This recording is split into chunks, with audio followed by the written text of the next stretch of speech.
네, 오늘 에베소서 6장 10절에서 12절까지 말씀을 함께 살펴보도록 하겠습니다. 주보에는 12절로 이렇게 나갔는데 10절부터 12절까지 말씀 함께 제가 다시 한번 읽겠습니다.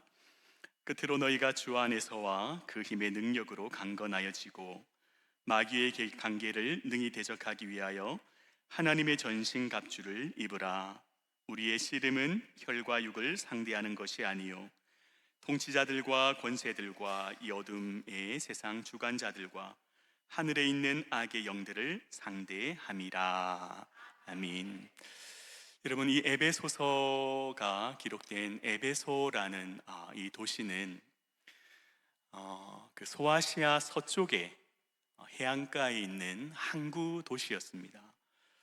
그래서 아시아와 유럽을 이어주는, 동양과 서양을 이어주는 그런 교통의 요충지로서 무역이 굉장히 활발히 일어나서 이 에베소는 굉장히 경제적으로 풍요로운 그런 도시였습니다. 1세기 기록에 의하면 이 에베소의 인구가 약 25만 명 정도가 되었다고 합니다.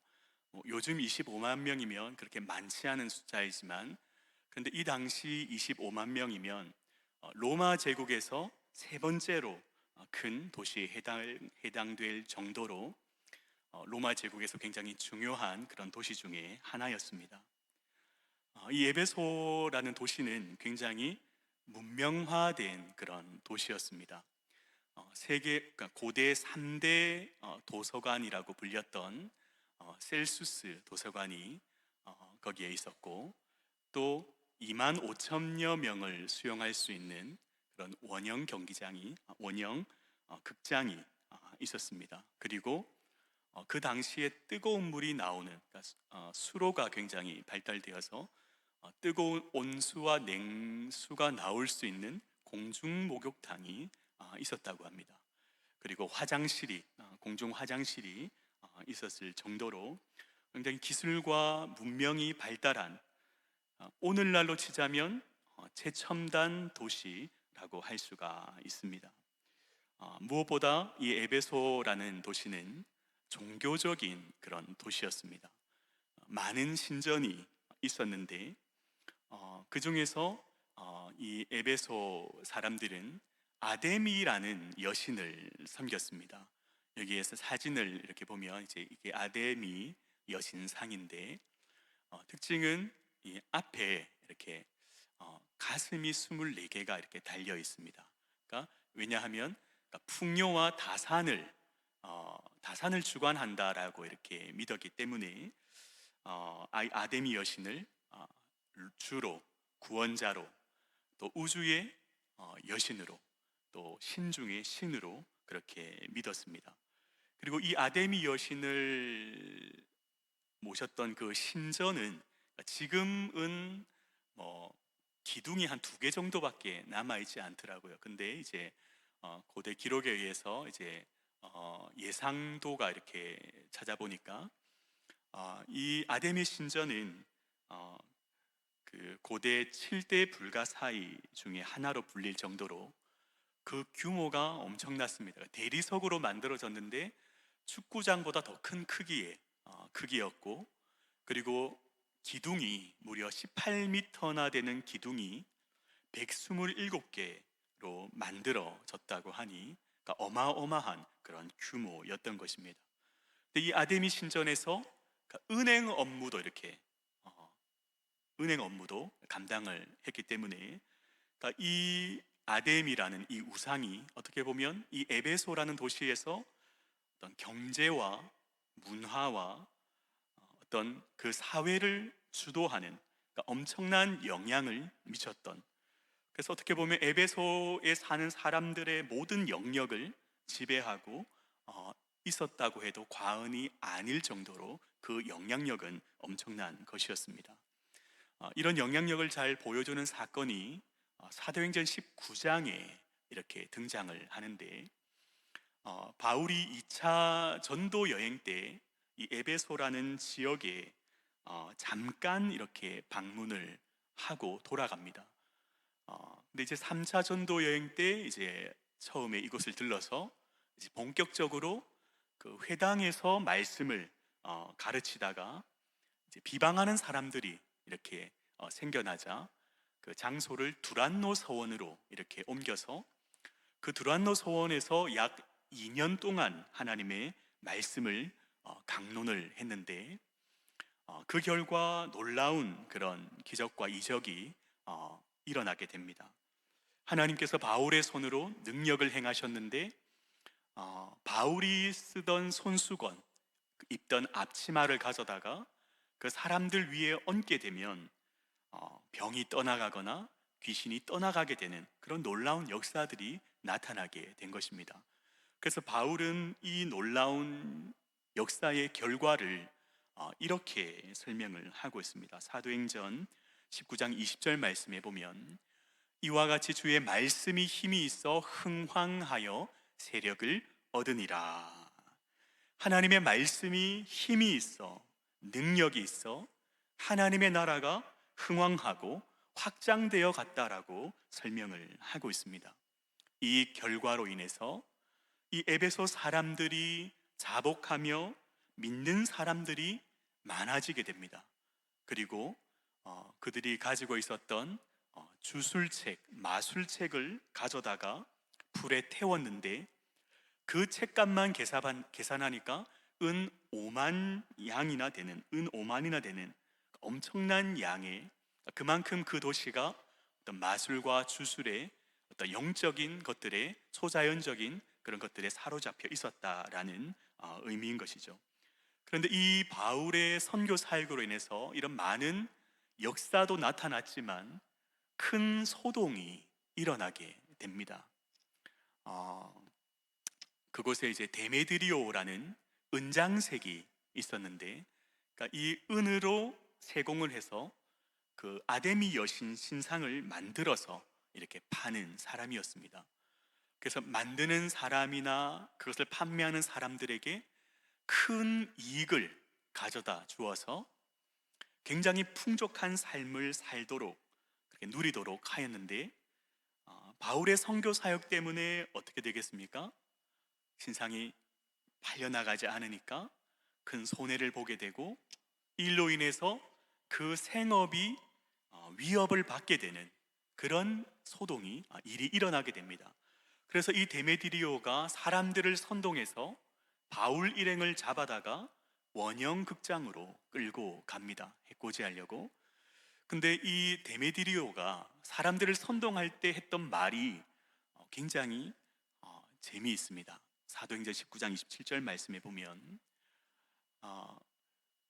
우리의 영업이 천하여질 위험이 있을 뿐 아니라 큰 여신 아데미의 신전도 무시당하게 되고 온 아시아와 천하가 위하는 그 위험도 떨어질까 하노라 하더라. 여러분, 이 말씀에 의하면 지금 데메디리오가 어떤 그 아데미 여신을 믿는 믿음 때문에 지금 이 소동을 일으키는 것이 아니라는 거죠. 순서가 어떻습니까? 우리의 이 영업이 위험에 처해 있다. 그리고 아데미 여신이 아데미 신전의 위험이 떨어질 위기에 처해 있다. 그러니까 이 아데미에 대한 믿음보다는 무엇을 더 중요하게 여긴다는 겁니까? 어떤 물질, 풍요로움. 그러니까 그 도시를 지배하는 것들이, 그 사람들을 지배하는 것들이 어떤 물질과 어떤 쾌락이었다라는 것을 우리에게 보여주는 그런 대목인 것이죠. 그런데 다행히도 그곳에 있던 서기장이 사람들을 진정시키면서 그 소동이 일단락됩니다. 그런데 그 서기장이 했던 말도 굉장히 재미있습니다. 사도행전 19장 35절 말씀에 보면 서기장이 무리를 진정시키고 이르되 에베소 사람들아, 에베소시가 큰 아데미와 제우스에게서 내려온 우상의 신전지기가 된 줄을 누가 알지 못하겠느냐. 이 서기장이 지금 뭐라고 말씀하고 있습니까? 이 아데미라는 도시가, 이 에베소라는 도시가 아데미의 그 우상의 신전지기라고 지금 이야기를 하고 있는 겁니다. 그만큼 이 도시가 얼마나 우상의 그 악한 세력의 영향을 많이 받고 있는지를 그런 보여주는 대목이라고 할 수 있습니다. 이 소동으로 인해서 바울은 에베소를 떠났고 이제 나중에 이제 로마로 가서 복음을 전하다가 감옥에 갇히게 되는데, 이 감옥에서 에베소 교회와 성도들을 위해서 쓴 편지가 바로 에베소서, 옥중서신이라고 부르는 에베소서입니다. 여러분, 바울이 왜 이 에베소서를 기록해서 그 성도들에게 보냈을까요? 한번 생각을 해보면, 바울이 에베소서에 있을 때 바울이 보고 듣고 느낀 것은 그곳의 우상과 악한 권세가, 어둠의 권세가 그 도시와 사람들을 지배하고 있는 것을 직접 경험하지 않았습니까? 그러면 이후에 에베소 교회의 성도들이 그런 곳에서 어떤 삶을 살지는 보지 않아도 뻔한 모습이었습니다. 에베소 교회 성도들이 예수님을 믿고 회심해서 어떤 삶을 살았겠습니까?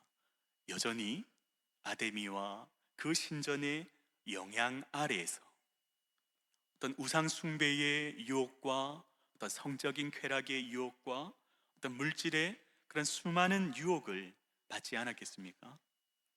예수님을 믿으려고 하면 수많은 것들을 포기해야 하고 많은 손해를 감수해야만 했습니다.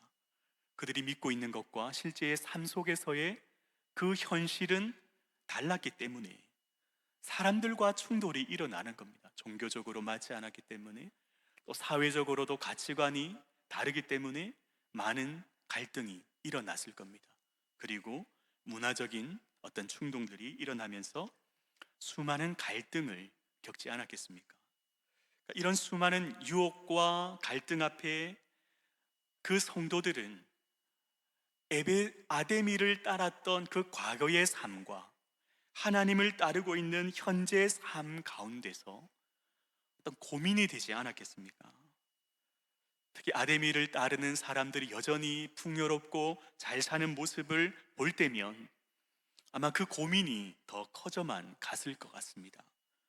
그래서 이렇게 그리스도인으로서 정체성을 지키며 살아가는 것이 쉽지 않기 때문에 한편으로는 이 믿음을 포기하고 아데미를 섬겼던 그때로 돌아가고 싶은 그런 마음이 들지 않았겠습니까?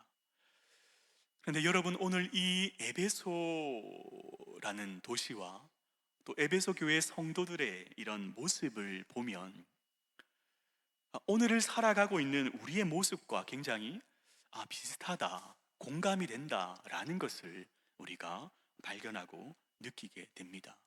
이 에베소라는 도시가 풍요롭고 기술이 발달하고 편리한, 그리고 그들의 삶의 어떤 신앙의 고민들이 오늘의 우리의 삶의 현장과 또 우리가 고민하고 있는 그런 신앙의 고민들과 굉장히 비슷하다, 공감이 되는 부분이 많다라는 것을 우리가 발견을 하게 되는 것이죠. 그래서 바울은 이런 어떤 고민과 갈등을 가지고 믿음 생활을 계속 이어나가야 했던 이 에베소 교회의 성도들을 위해서, 또 오늘 이 시대를 살아가고 있는 우리를 위해서 이 에베소서를 기록했다라고 할 수가 있습니다. 그리고 오늘 읽었던 6장 10절 말씀에 보면 바울은 이렇게 말씀을 하고 있습니다. 끝으로 너희가 주 안에서와 그 힘의 능력으로 강건하여 지고. 그러니까 이 에베소서 6장 10절부터는 이제 끝으로라고 하면서 이제 어떻게 보면 결론을 지으면서 이제 결론적으로 권면하는 내용이 기록되어 있다라고 할 수가 있습니다. 그러면서 이 바울이 에베소 교회 성도들에게 하는 권면의 첫 번째는 에베소서 6장 12절 말씀입니다. 에베소서 6장 12절 말씀에 보면 이렇게 기록되어 있습니다. 우리 함께 읽어볼까요? 시작. 우리의 씨름은 혈과 육을 상대하는 것이 아니요 통치자들과 권세들과 이 어둠 세상의 주관자들과 하늘에 있는 악의 영들을 상대함이라. 아멘. 여러분, 지금 바울이 결론적으로 권면하는 것이 무엇입니까? 이 모든 것이 영적인 전쟁이라고 말씀을 하고 있습니다. 그래서 첫 번째로 살펴볼 내용은, 영적인 전쟁은 우리가 싸워야 할 우리의 싸움이다 라는 것입니다. 여러분, 이 말씀을 받았던 에베소 교회의 성도들은 바울의 이 말씀을 듣고 어떤 생각이 들었겠습니까? 우리가 지금 겪고 있는 모든 문제들은 혈과 육 때문에 생긴 것이라고 생각을 하고 있었다는 것입니다. 어떻게 보면 종교적인 문제도, 경제적인 문제도, 문화적인 문제도 결국 모든 것이 사람과 연관되어 있고 사람 때문에 일어나는 것이기 때문에 결국 이 싸움은 혈과 육, 우리의 싸움의 대상은 사람이라는 생각을 가지고 있었다라는 것입니다. 그런데 바울은 무엇이라고 말씀을 하고 있습니까? 우리의 싸움의 대상은 혈과 육이 아니다. 사람이 우리의 싸움의 대상이 아니라고 말씀을 하고 있습니다. 그러면서 바울은 우리의 싸움의 대상을 분명하게 이야기를 하고 있는데, 하늘에 있는 악의 영들이 우리의 싸움의 대상이며, 그래서 이것이 영적인 전쟁이라고 말씀을 하는 것입니다. 여러분, 이 영적 전쟁이라는 이 용어는 성경에 나오지는 않습니다. 그러나 보이지 않는 악의 영들을 상대하는 싸움이기 때문에 은유적으로 우리가 이것을 영적인 전쟁 혹은 영적인 싸움이라고 표현을 하는 것입니다. 여러분, 이 영적 전쟁의 본질은 하나님의 피조물이었던 천사가 하나님과 같이 되고 싶은 그 교만한 영적인 교만함에 빠져서 타락을 하면서 하나님과 하나님 나라를 대적해서 일어나는 영적인 싸움이 영적인 전쟁으로 부를 수 있습니다. 여러분, 성경에는 이 영적인 전쟁이 어디에 처음에 등장을 합니까? 바로 에덴 동산에서 영적인 전쟁이 처음 등장을 하죠. 여러분, 에덴 동산은 하나님께서 다스리시는 하나님의 나라의 모형이라고 할 수 있지 않습니까? 그래서 하나님께서 그곳에 하나님의 형상 사람을 만드시고 그 에덴 동산에서 사명을 주십니다. 생육하고 번성하여서 땅에 충만하여서 이곳을 하나님이 다스리시는, 하나님이 기뻐하시는 그런 하나님의 나라로 확장하라는 그런 사명, 문화 명령을 주시지 않습니까? 그런데 사탄이 인간을 공격합니다. 아담과 하와를 유혹하죠. 그리고 거짓과 속임수로 아담과 하와가 넘어가서 그 결과로 온 인류는 죄와 사망에 이르게 되었습니다. 이 땅은 하나님이 기뻐하지 않으시는 죄와 사망이 다스리는 그런 세상 나라가 점점 확장되어 갔습니다. 그래서 이 에덴 동산에서부터 창세기부터 주님 다시 오시는 그 예수님의 재림 때까지 사탄은 하나님과 하나님 나라를 대적해서 수단과 방법을 가리지 아니하고 교회와 성도들을 미혹하고 넘어뜨리려고 하는 것입니다. 그런데 하나님은 인간이 영적인 전쟁에서 패배한 그 첫 패배의 현장에서 이 전쟁의 궁극적인 승리를 선포하십니다. 창세기 3장 15절 말씀에 보면 우리가 흔히 원시복음이라고 부르는 말씀이죠. 내가 너로 여자와 원수가 되게 하고 내 후손도 여자의 후손과 원수가 되게 하리니 여자의 후손은 내 머리를 상하게 할 것이요 너는 그의 발꿈치를 상하게 할 것이니라 하시고, 뱀의 후손이 여자의 후손의 발꿈치를 상하게 할 것이지만 여자의 후손은 뱀의 머리를 밟아 승리할 것을 하나님께서는 약속을 하십니다.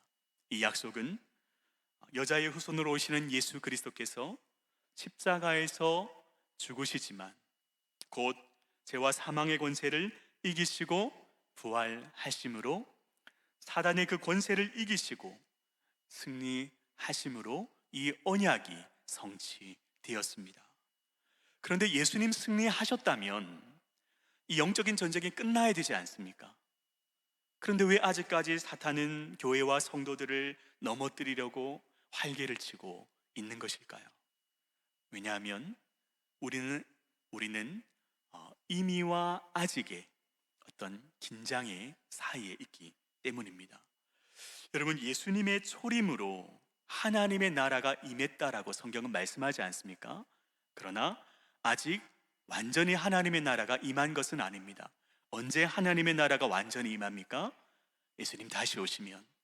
예수님 다시 오시면 하나님의 나라가 이 땅에 완전히 임할 뿐만 아니라 예수님께로 심판주로 오셔서 하나님을 대적하는 그 모든 악의 영들을 심판하심으로 완전한 최후 승리를 얻게 하시는 것입니다. 그래서 사단은 이 초림과 재림 사이 예수님 오실 때까지 수단과 방법을 가리지 아니하고 교회와 성도들을 끊임없이 공격을 하는 것입니다. 불신자들이 믿지 못하도록 복음이 전파되는 것을 방해하고, 믿는 자들이 하나님과 멀어지도록 미혹하고, 우리의 시간과 재능을 낭비해서 하나님 자녀답게 살지 못하도록 공격하고 있습니다. 그런데 이것을 우리가 모르고 관심이 없고 가만히 있으면 어떻게 되겠습니까? 우는 사자와 같이 산길자를 찾는 그 사단이 먹잇감밖에 되지 않는 것입니다. 그래서 바울은 이 싸움은 우리가 싸워야 할 우리의 싸움이라고 말씀을 하는 것입니다. 여러분, 이 영적 전쟁은 언제 시작이 될까요? 우리가 예수님을 믿고 하나님의 자녀로 거듭나는 그 순간 우리의 영적 전쟁이 시작이 되는 것입니다. 여러분, 이 영적 전쟁은 내가 참여하고 싶으면 참여하고 참여하기 싫으면 참여하지 않아도 되는 선택사항이 아닙니다. 내 의지와는 상관없이 내가 준비가 되었든 준비가 되지 않았든 예수님을 믿는 그 순간 우리는 이 영적인 전쟁의 전장 한가운데 놓여지게 되는 것입니다. 여러분, 목사나 선교사님과 같은 대표들만 이 싸움을 싸우는 것이 아닙니다. 내가 하나님 나라의 백성이라면, 하나님의 자녀라면 이 영적 전쟁 중에 우리는 병역의 의무를 수행해야만 하는 것입니다. 그러나 걱정할 필요는 없습니다. 왜냐하면 성경은 이 전쟁이 하나님께 속한 전쟁이다, 하나님의 거룩한 전쟁이라고 말씀하고 있기 때문입니다. 하나님께서 최후 승리를 선포하셨지 않습니까? 그리고 하나님께서 친히 이 전쟁에 앞선 지휘관이 되셔서 우리를 이끄시고 함께 하시는 전쟁이기 때문에 이 전쟁은 반드시 승리할 수밖에 없는 것입니다. 여러분, 군사는 지휘관의 명령대로 싸우면 되는 것입니다. 우리 지휘관이신 하나님의 명령대로 순종해서 우리는 싸우면 되는 것입니다. 사랑하는 성도님 여러분, 우리 모두 하나님의 백성으로서 이 영적 전쟁에 참전하셔서 하나님의 명령대로 순종해 싸워 승리하시기를 주님의 이름으로 축원합니다. 그래서 바울은 이 영적 전쟁에서 승리할 수 있는 비결을 우리에게 가르쳐 주는데, 두 번째로 살펴볼 내용은 마귀의 관계를 능히 대적해야 한다라는 것입니다. 에베소서 6장 11절 말씀에 우리 같이 한번 읽어볼까요? 마귀의 관계를 능히 대적하기 위하여 하나님의 전신갑주를 입으라. 마귀의 관계를 능히 대적하라라고 말씀을 하고 있습니다.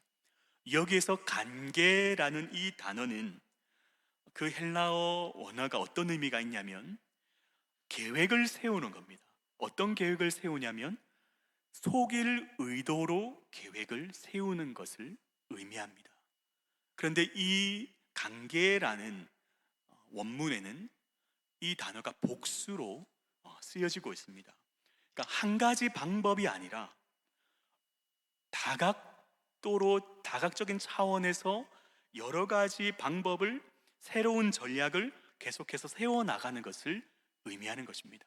마귀가 우리를 속이기 위해서, 넘어뜨리기 위해서 지금도 계획하고 교묘하게 꾸미고 계략을 세우고 있다라는 것이죠. 한 가지 방법이 아니라 여러 가지 방법으로, 여러 가지 차원에서 우리를 공격하고 있다는 겁니다.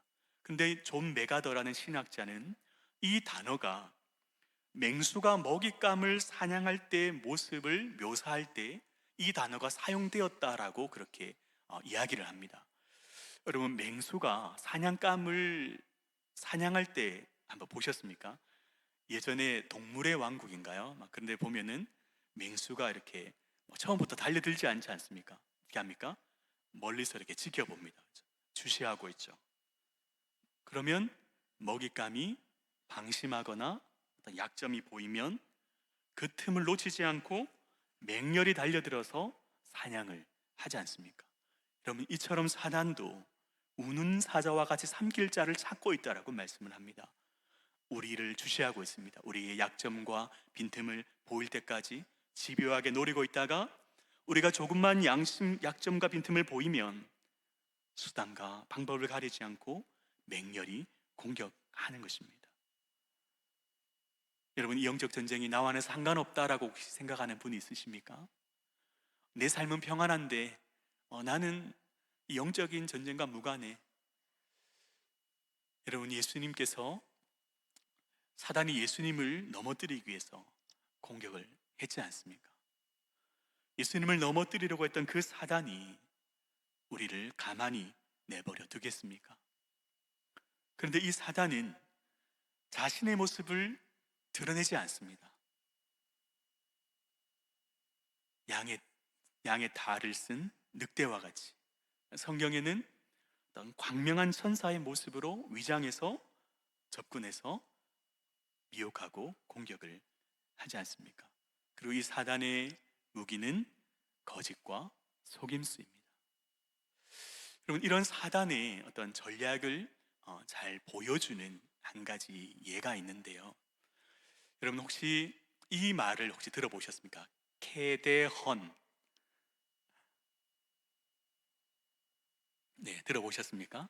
네, 고개를 절레절레 흔드시는 분도 있고 꼭 끄덕끄덕거리시는 분도 있고. 이 케데헌이 뭐냐면 요즘 이제 넷플릭스에서 개봉한 만화 영화인데 K-팝 데몬 헌터스라는 제목을 줄여서 케데헌이라는 이제 용어를 씁니다. 얼마나 인기가 있던지 넷플릭스에서 아마 3억 뷰라고 하던데 3억 명이 봤다는 얘기인지 3억 번을 봤다는 얘기인지 잘 모르겠습니다. 이전에 1등이 오징어 게임이었다고 하는데 이제 그거를 넘어서서 굉장히 인기가 있는. 그러면 이 노래가 지금 빌보드 차트에서 4주간 연속 1위를 하고 있는데, 그러니까 이 OST 4곡이 빌보드 차트 10위권 안에 다 들어가 있다고 합니다. 그러니까 이 OST가 빌보드 10위 안에 들어간 것은 이게 처음이라고 합니다. 역사상 처음 있는 그런 일이라고 합니다. 그러니까 전 세계적으로 폭발적인 인기를 끌면서 어떻습니까? 문화적인 영향뿐만 아니라 경제적인 영향, 어마어마한 파급력을 지금 미치고 있습니다. 미국의 그 검색창에 한국에 대한 문화 이런 검색어가 굉장히 상승하고 있고, 한국을 찾고 계획하려고 하는 그런 사람들이 많고, 또 이제 예전에 그 불닭이라는 그런 라면 때문에 삼양이 라면 업계 1위로 알고 있습니다. 근데 지금 이제 그 농심인가요? 그게 이제 이것과 콜라보해서 아마 이 삼양 동심이 다시 1위로 올라가지 않을까라는 그런 예측도 있더라고요. 그러니까 그만큼 어마어마한 파급력을 지금 나타내고 있습니다. 근데 여러분, 저도 이 내용을 보지는 않았는데, 그러니까 이 내용이 이제 요 위에 나오는 이제 K-팝 걸그룹이 이제 악으로부터 세상을 구한다는 그런 내용이라고 합니다. 그 밑에 보이는 이제 저승사자가 이제 보이그룹의 그런 이제 변장을 해서 이제 그 혼문이라는 게 있답니다. 혼문이 이제 뭐 영혼이 지나다니는 문인데, 그러니까 이 저승사자들이 혼문을 열어서 악의 영들을 불러와서 세상을 지배하려고 하는. 근데 이제 이 K-팝 걸그룹들이 이제 그 공연을 통해서 혼문을 닫고 악기를 물리치는 내용이 이 만화의 내용입니다. 제가 왜 이 내용을 구구절절하게 설명을 하고 있을까요? 그런데 여기에서 주인공들이 어떻게 나오냐면요, 이 설정이 어떠냐면요, 무당으로 설정이 되어 있습니다. 그러니까 이 복장도 이제 무당 복장이죠. 그러니까 이들이 사용하고 있는 무기도 그 무속 도구라고 합니다, 실제로. 여러분, 무당이 어떤 존재입니까? 옛날부터 뭐 사람들이 신과 뭐 인간을 이어주는 그런 매개체, 그리고 뭐 굿을 통해서 뭐 악귀로부터 뭐 병으로부터 사람들을 구해준다라고 믿지 않았습니까? 그래서 막 구판을 벌이기도 하고 막 그렇게 하지 않습니까? 그러니까 이 걸그룹이 무당으로 나와서 하는 공연이 뭐냐면 구판인 겁니다. 공연을 통해서 악기를 물리치고 세상을 구하는 겁니다. 그러니까 복장도 무당의 복장에 무당의 무속 도구를 사용해서, 그러니까 내용도 굉장히 좀 선과 악의 그런 경계도 굉장히 애매모호하게 이렇게 설정을 해 놓았다 하더라고요. 그러니까 이 걸그룹 중에 한 명이 뭐 사탄의 피가 흐르고, 그 저승사자 중에 한 명이 막 나중에는 막 양심에 실려서 속죄하면서 뭐 대신 죽음을 맞이하면서, 그러니까 그 장면이 굉장히 감동적으로, 그러니까 실제적으로 이제 외국 사람들이 그 이렇게 리액션을 보면 그 장면을 보고 막 엉엉 웁니다. 막 굉장히 감동적으로 그려내고 있죠. 여러분, 이것을 본 전 세계의 3억 명의 사람들이, 이 중에 아마 아이들이 많지 않겠습니까? 이 중에는 우리 다음 세대들도 많이 있을 겁니다. 그러니까 이들이 이 영화를 보고 어떤 영향을 받겠습니까? 어떤 무당에 대해서, 어떤 악에 대해서, 와, 저승사자 보이그룹 멋있네. 아, 악도 감동을 줄 수 있구나. 악도 저렇게 좋은 모습이 될 수 있겠구나. 그런 악과 선의 그런 것을 자신이 어떤 장하려고 하는. 그러면 이렇게 얘기하면 어떤 분은 목사님, 아이들의 동심을 너무 파괴하는 것이 아닙니까? 라고 할 분도 있을 수 있습니다. 그런데 사탄은 그 동심까지도 이용한다라는 것을 우리는 알아야 합니다. 여러분, 이 마지막 시대의 사탄은 대중매체를 선택했다는 말이 있지 않습니까? 특히 K-팝을 선택했다라는 말이 있을 정도로 우리 K 문화가 굉장히 영향력을 나타내고 있습니다. 물론 이런 문화가 나쁘다는 것이 아닙니다. 그렇죠? 이것을 어떤 목적으로 누가 사용하느냐에 따라서 달라지는 것입니다.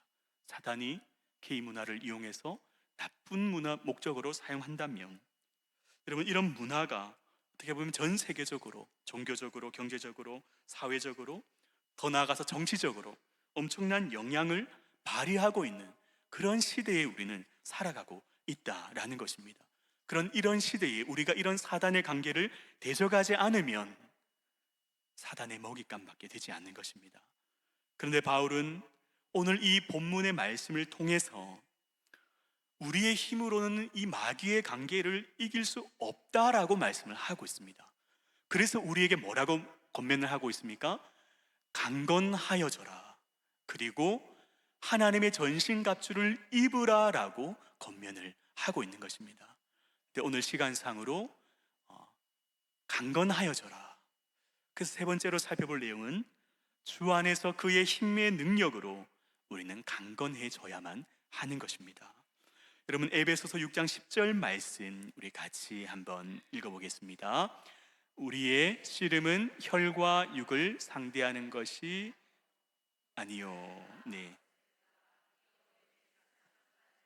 네, 6장, 네, 죄송합니다. 6장 10절 끝으로 너희가 주 안에서와 그의 힘의 능력으로 강건하여 지고.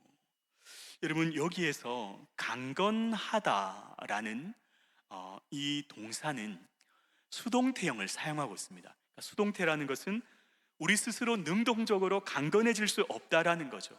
강건해지기 위해서는 우리의 힘으로가 아닌 외부로부터 주어지는 힘이 필요한데, 그 힘이 어디에서부터 주어진다라는 것입니까? 주 안에서. 여러분, 우리가 영적인 전쟁에서 승리할 수 있는 힘의 원천은 바로 예수 그리스도 안에 있는 것입니다. 우리가 주 안에서 그분의 힘과 능력을 의지할 때 우리는 강건하여져서 사단의 계계를 능히 무너뜨리고 승리할 수 있다라는 것을 우리는 기억해야만 하는 것입니다. 그리고 이 강건하다라는 이 동사는 현재형으로 사용되고 있습니다. 그러니까 우리가 계속 강건해지기 위해서는 어떻게 된다는 말씀입니까? 계속해서 주 안에 머물러 있어야 된다라는 것이죠. 여러분, 바울은 이 싸움을 아까 우리의 씨름이라고 표현하지 않았습니까? 여기서 씨름은 고대의 레슬링 경기를 의미합니다. 아마 이 단어를 사용한 분명한 이유가 있었을 겁니다. 여러분, 우리가 치르는 이 영적인 전쟁이 마치 레슬링 경기와도 같다라는 것을 보여주기 위해서이죠. 여러분, 레슬링 경기가 어떻습니까? 붙어가지고 끊임없이 힘을 겨루지 않습니까? 적과 몸이 부딪혀서 격렬하게 싸워야 하는 싸움이 바로 이 영적인 싸움인 것을 가르쳐 주기 위해서 아마 이 종목을 택한 것 같습니다. 여러분, 이 레슬링 경기는 이 경기가 끝날 때까지 쉬는 시간이 없습니다. 격렬하게 온 힘을 다해서 싸워야만 하는 것이죠. 잠깐이라도 방심하고 틈을 보여주면 넘어질 수밖에 없는 것입니다. 그래서 우리는 매 순간 우리의 삶이 영적인 전쟁이라는 것을 우리는 날마다 기억해야만 하는 것입니다. 우리 삶의 매 순간순간 우리 주 안에 머물러서 주님께서 공급해 주시는 그 힘과 능력으로 강건해져야만 하는 것입니다. 그래서 예수님께서 우리에게 이렇게 약속을 해주셨지 않습니까? 마태복음 28장 18절 말씀해 보면 예수께서 나와 말씀하여 이르시되 하늘과 땅의 모든 권세를 내게 주셨으니, 20절 말씀해 보면 예수께서 나와 말씀하여 20절 말씀 같이 한번 읽어볼까요? 내가 너희에게 분부한 모든 것을 가르쳐 지키게 하라.